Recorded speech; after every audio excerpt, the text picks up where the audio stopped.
Hi, I'm Lucas Mack, and welcome to another episode of the Golden Rule Revolution, where inspiration and purpose come from treating people like people and nothing less.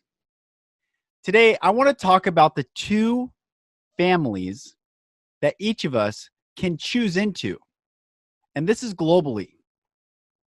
There are two families that you and I can choose into globally. One family is the family of love.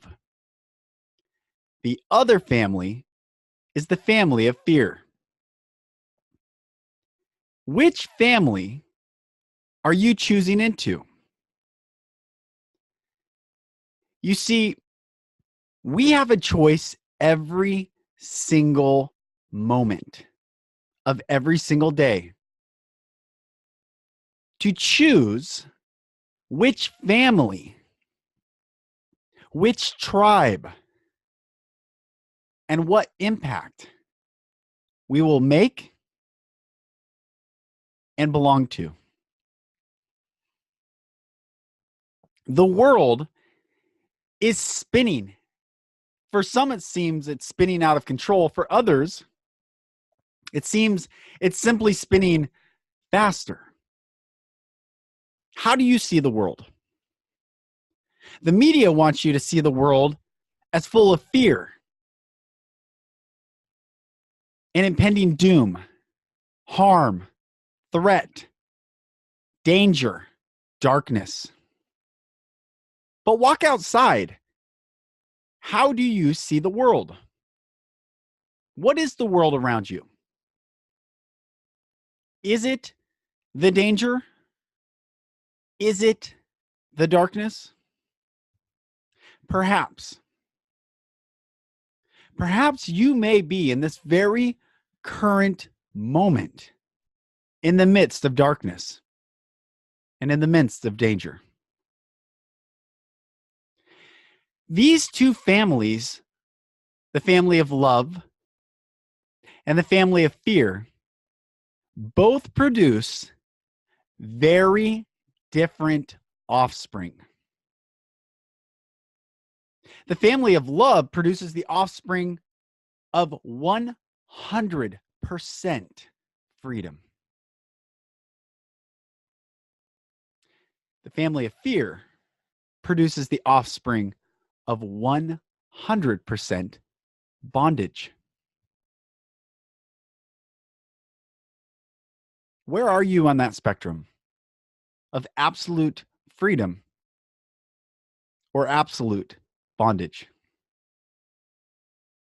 You see, the choice that we have every single day is to choose which side of the polarity we will walk towards. Will you walk towards love, facing love fully, looking into the eyes of love and all that love has to offer and all that love fills you with to offer those walking with you? Or will you walk towards the polarity of fear and stare into the eyes of fear and look at all that fear brings? Confusion, judgment, worry, anxiety, depression, suicide, pain, hurt.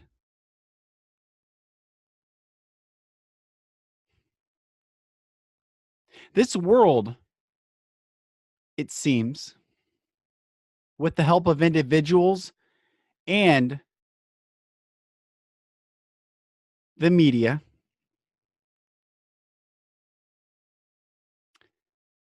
are directing people towards what seems to be fear. The suicide rate is higher in the United States than it's ever been in recorded history.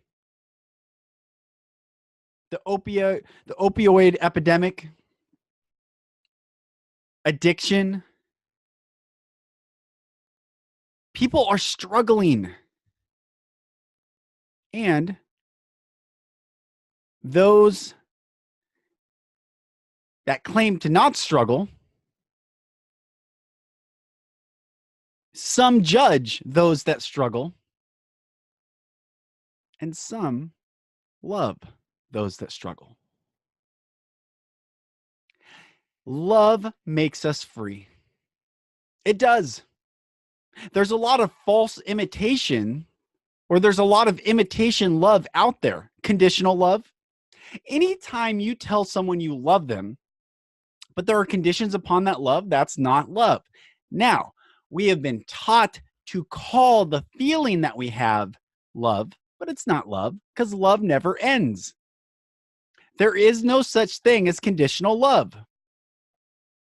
It is oil and water. It is incompatible. It never integrates. You apply heat, the oil will boil, the water will evaporate and escape. You apply cold, the oil will become hard and the water will freeze. They never integrate. We, as fellow travelers in this world, have a wonderful opportunity to not only receive true love, but we also have the amazing opportunity and ability to share true love with the world, your surroundings, the people you come in contact with. Every human being that you have the opportunity to look into their eyes is an opportunity to love someone, to love them, to simply look at them. The greatest act, predicating all other acts of love, is to simply look at someone. How do you interact with people? When they walk by you in the hallways, do you duck or do you look at them? The barista behind the coffee stand, do you just wait for them to take a piece of plastic or your phone or the money back and forth and where's my coffee? Or do you look at them in the eyes and acknowledge them for the greatness that they are, the beautiful creation that they are? Or do you continue in the place, as so many do, to look away and miss an opportunity to share love with another human being?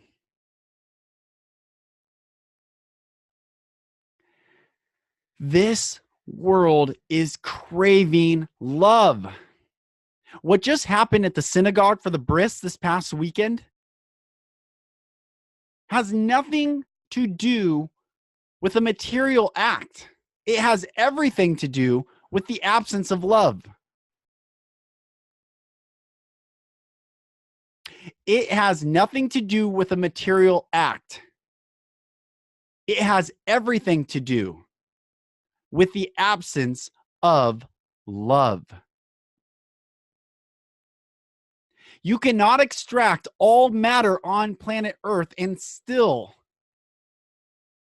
hope for and then see the result of safety, joy, laughter, abundance. To take away is a form of scarcity, and scarcity is a form of fear, and fear will always lead us to bondage. No, my friends, we do not have a material problem. We have a love problem, a lack of love problem. Any human being that you engage with that separates other human beings from themselves does not love. The love is not in them. Is it in you? Yesterday, I sat around a table with a client. There was someone from Brazil.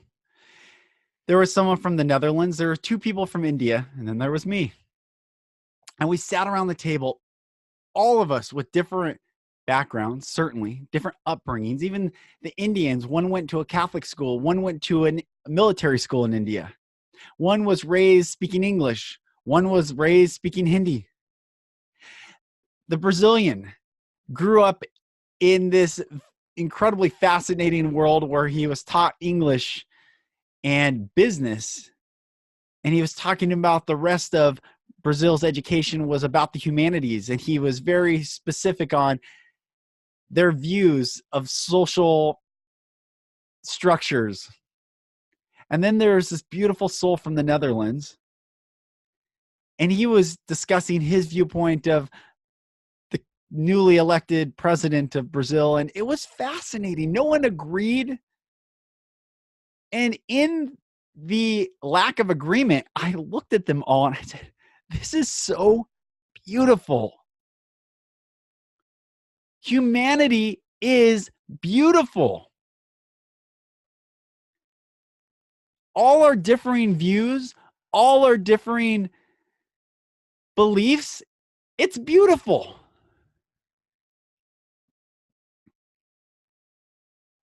We are a body of human beings. To not see it as that is to miss the beauty of not only the world, but of yourself. For some people, maybe they're the head. For other people, maybe they're the toes. But who can say of any body part, it's unnecessary? Everyone has their role and function to play when we see the beauty of each other. However, in the camp of fear, in the family of fear, fear's family says that doesn't belong. The toe does not belong. I want a body of just a head, or just a hand, or just a heart, or just a leg. And it is not a body.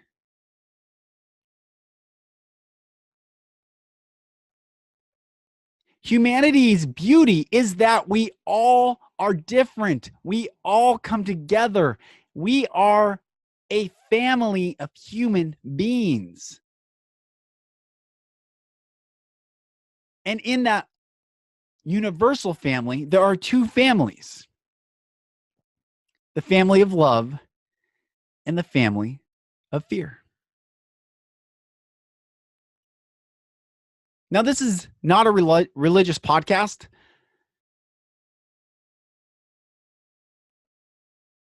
However, I will reference religious figures from time to time, and this moment being one of them. When Jesus turned to the group of people who were accusing him, he turned to them and said, "You are of your father, the devil."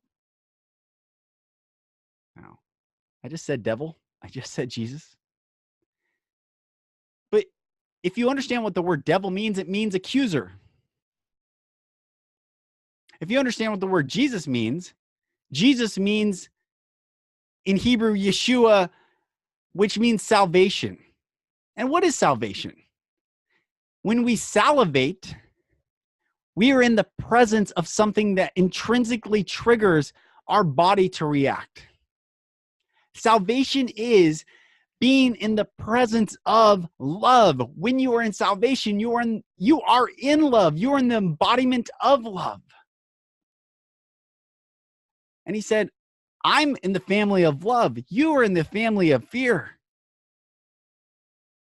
The accuser, judgment, isolation, rejection, pain, confusion, worry, angst, division, you, them, they. When we can get to the place where we say we are beautiful as human beings. Now, this does not abdicate those who choose to end human life. This is also not a podcast to abdicate consequence. This is, however, to say, in consequence, we can still love. We can still be loving.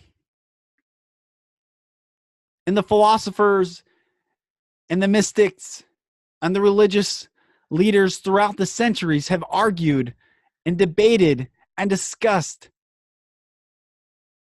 the doling out of consequence in love. Which family are you in right now? Honestly, which family are you in? And another question is, which family do you want to belong to? I personally believe there is not a single soul that wants to be in the family of fear. Every person wants to be in the family of love, to be known, to be accepted, to be loved. Sadly, though, because of so much pain, people become reactionary. And when we're reactionary, our view, our articulation, our vantage point is minimized. We can't see the whole perspective when we are reactionary. But when you stand in the place of love, love fears nothing. There is no fear in love. Perfect love casts out all fear. You see, fear is not a counterforce to love. Fear exists in the absence of love.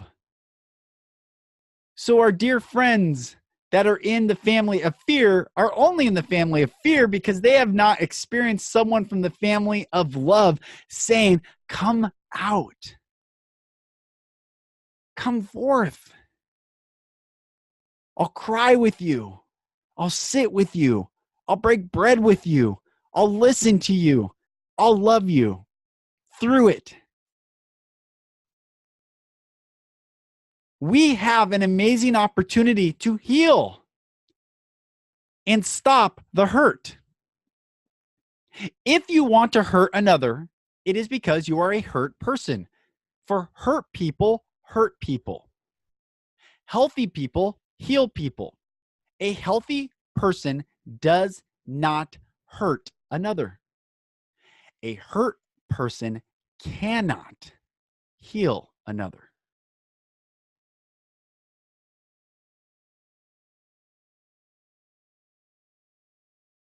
Do you want to hurt another?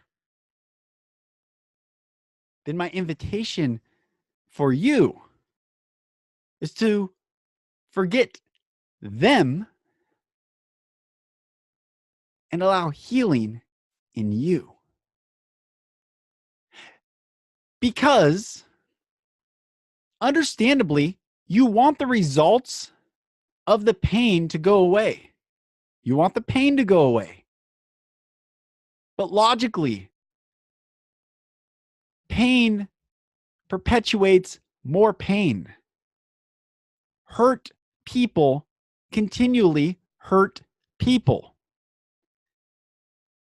And as I started this podcast, we all have a choice every moment in every single day for which we will choose.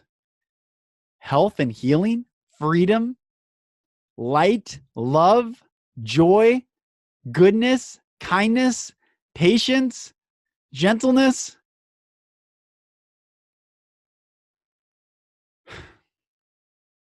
Or pain, suffering, misery, confusion, despair, doubt, worry, depression, darkness.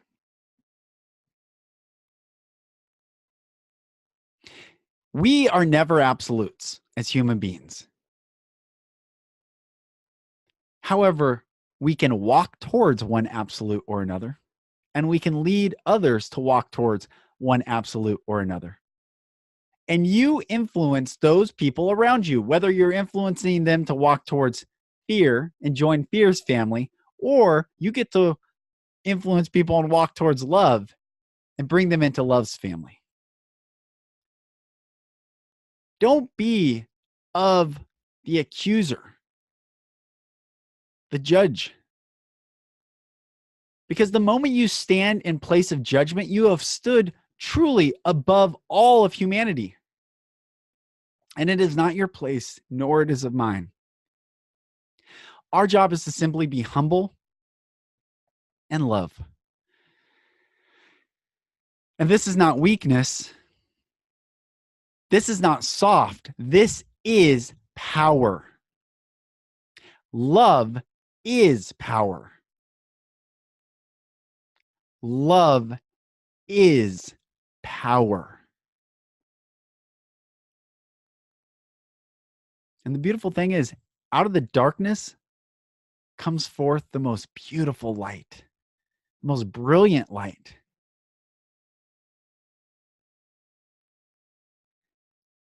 Let there be light from the darkness.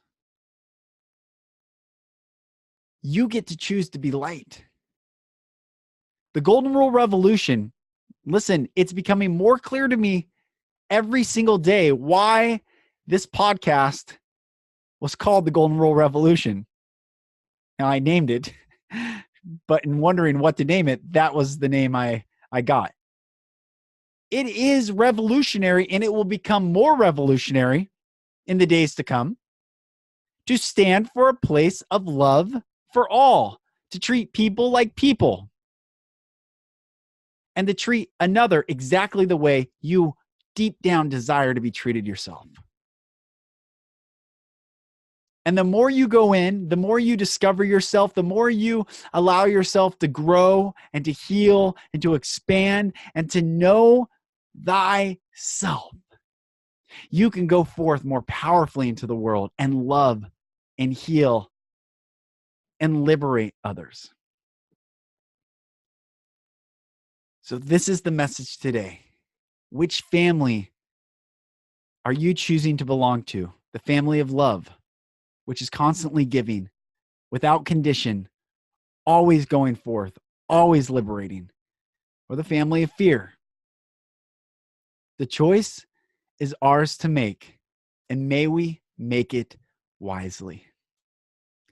As always, thank you so much for listening to this podcast. Guys, I am honored. There's a lot of neat things that are going to be coming out that I'll be talking about over future episodes, but just know, you listening, you watching, you sharing, I feel it. I'm thankful. And I just encourage you to go deep, because the only way out is through. Speak truth to the places that have not seen light in a very long time. Heal the pain so you can go out and heal another.